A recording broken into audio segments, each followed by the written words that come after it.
Hello bachcho, let's see this question.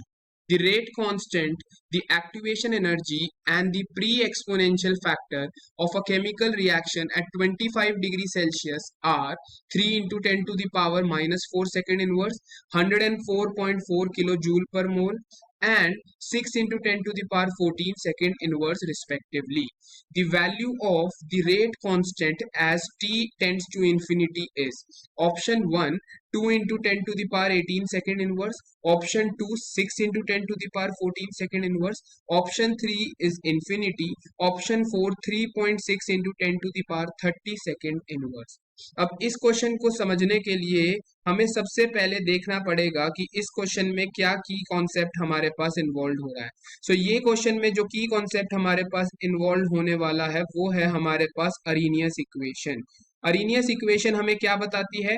ये हमारे पास बताती है कि रेट कांस्टेंट के ऊपर टेम्परेचर का क्या इफेक्ट होगा। It is given by k is equal to a e की power minus E A by R T. ठीक है, तो अगर हम इस इक्वेशन में k को कहेंगे, k रेट कांस्टेंट है, a मेरा प्री एक्सपोनेंशियल फैक्टर है, E मेरी एक्टिवेशन एनर्जी है, R मेरा गैस कांस्टेंट है और T मेरा टेम्परेचर है। अगर मैं इसको लॉग दोनों साइड लॉग लेता हूं तो मेरी इक्वेशन क्या बन जाएगी?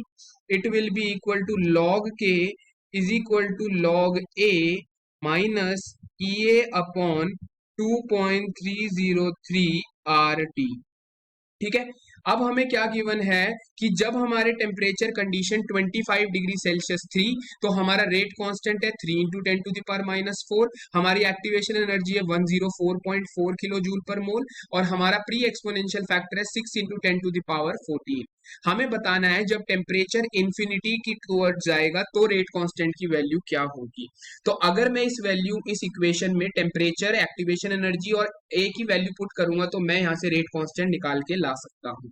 सो अगर मैं इसको फर्दर सॉल्व करता हूं तो ये हो जाएगा log k is equal to log a minus E A upon 2.303 into R और टेम्परेचर कितना हमारे को मानना है? इंफिनिटी मानना है।